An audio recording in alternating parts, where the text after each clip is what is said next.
for round 2 of the Men's World Longboard Championships. Here, S.Fong Jr. from Hawaii in blue for N.Jones, and we see him live right here.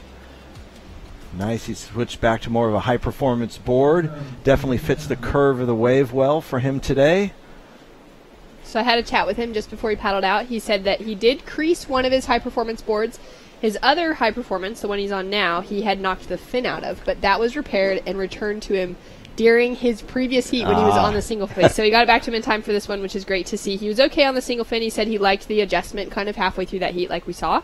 But he looks to be really just feeling at home back on that high performance. E vinha acertando durante a competição. He says he's still battling. He's from the first round. He didn't get the right waves. Now he get the better position. He get 2 good waves, but still need to improve. He knows he can do better. Now, Luffy, you're a shaper. You know, Rodrigo's riding one of your boards. What's it like to be there watching your boards being ridden in these events? So we've had a couple of waves already ridden here in the heat, and we're going to get another one. This is N.Jones right there. You can see him locked on the nose. Bit of a shuffle back as he sets up for this turn. Nice and powerful turn. And, you know, the judges are really looking for that combination of the nose riding and turns and control. And, you know, this is where I'm going to come at him for that one. He was trying so hard to hit it, he got stuck up there at the top, whereas if he was smoothing and floating that one down a little bit more, and you might see them project around. And one of the things we've learned, and you'll see them, even though there's 10 feet of whitewater in front of you, I think you should continue to ride that wave so it spits you down at the end. That we've got the, you know, the ability to play around with it if the wind does pick up. But here we go with N.Jones. So nice locked in nose ride. A little bit of shuffling right at the back there, but some good footwork getting up and back from the nose. Just relying on, oh, maybe, you know, I can just have a career as a sponsored athlete. There's always, you know, opportunities that come, and having a better education, I think, helps you take advantage of those opportunities.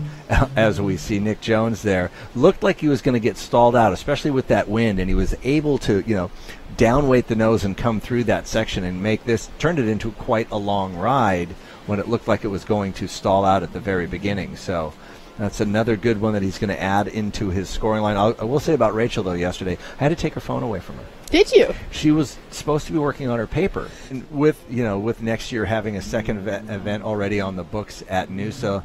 But here's Scotty Fong driving a lot of speed on this one. I don't think the wind's going to bother him coming from Oahu. Look at him pull in. Oh! He was looking for that barrel in the beginning, too. He was climbing himself into it, and there was just enough bump coming up the face that it got him out of there. But he looked so comfortable. I mean, to me, this reminds me a lot of, you know, big Haleiwa, big Chuns with that wind coming into it. That's just where those, you know, they're used to those bumps and those challenges, and he was pushing himself trying to pull into that barrel. Cliffs and mountains and waterfalls all over the place. As we see this replay from N.Jones, his mom watching on the shoreline. Nick, nice little drop knee cut back to back up his nose ride. Nick on the inside a little bit, finding a crisper, clean one there. A little bit of a hollow section. See if he can stall back in for it. Yeah, the way he set himself up to go high, it's tough to make it back down the face of the wave. As we see, Scotty sets that one up with that nice little left go right. A better platform to set up his nose ride. Kind of driving down the line, he can see something in front of him. He can see that wall, that wave wall up, gets to the nose. You were talking earlier about, you know, kind of that triangle, making sure that they're in the right point. They've got their 2 spots on the beach that they would be lining up with. As we see live action, so Scotty Fong, this is his chance to take the lead away from Nick and advance into the next round. Nice, tight hang 5 to hang 10, stuck it all the way through that section. Nice wrap around into the foam. Good stylish surfing. Handling these bumpy conditions really well, like you said, coming from Hawaii, making it look really easy. That was a really good combination nose ride in the beginning. You know, locked and committed to 5 to a 10, then back to a long 5. Was pretty dynamic and critical where he got to them. As he gets in, sets it up, gets his 5, holding it for a long time, locks in for a nice 10, back to that 5, and holds that 5 through that critical section. Puts in a really nice cutback right here, controlled, and he's dealing with a lot of wind. You can see the wind whipping his jersey, whipping the froth on the top of that wave. Quick little tap at the end there, not really accounting. And Nick gets one. All right, nice 5. There's his answer with a 5. Nice footwork back. Drop knee turn. Little section here. Hangs on there. Clean. Another nose ride. Better second nose ride than Scotty's wave offered him. Another turn, another carve. Another big drop knee turn.